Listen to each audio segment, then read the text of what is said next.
L'instant cam sur Fadjet, anecdotes sur Nancy et ses alentours.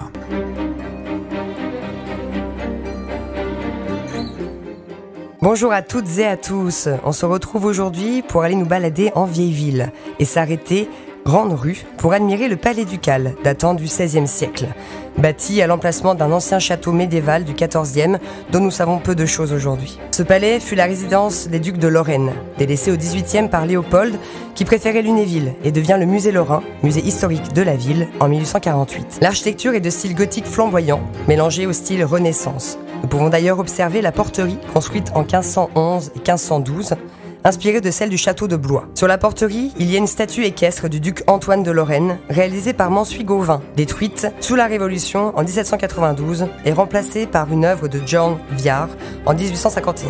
La signature est sur le socle.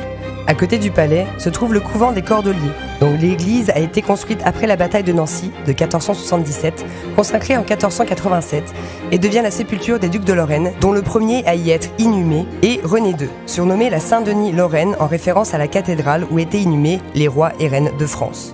Puis à la Révolution française, il nous reste très peu de choses aujourd'hui. Les moines venaient observer les sculpteurs œuvrant sur la porterie. Si l'on regarde bien, au-dessus de la porte de côté, dite porte Mascot, nom d'un ours apprivoisé qui était installé là au XVIIe siècle, se trouve une sculpture représentant un singe vêtu d'habits de moine. Selon la légende, un moine de l'ordre des Cordeliers aurait critiqué cette porte qu'il trouvait trop moderne. Époque entre le Moyen-Âge et la Renaissance, donc hors tradition. Le sculpteur Mansuy-Gauvin aurait donc affublé un singe d'un habit de moine avec une Bible. Selon l'historien Pfister, c'était un motif décoratif courant à l'époque, issu du Moyen-Âge, où on n'hésitait pas à montrer des religieux dans des postures grotesques. En tout cas, cette moquerie à l'égard de la religion aurait valu à la statue d'être épargnée pendant la Révolution. N'hésitez pas à lever les yeux quand vous baladerez grande rue. Retrouvez mes chroniques L'Instant Cam sur fadjet.net ainsi que sur mes réseaux sociaux, Instagram, Facebook et YouTube.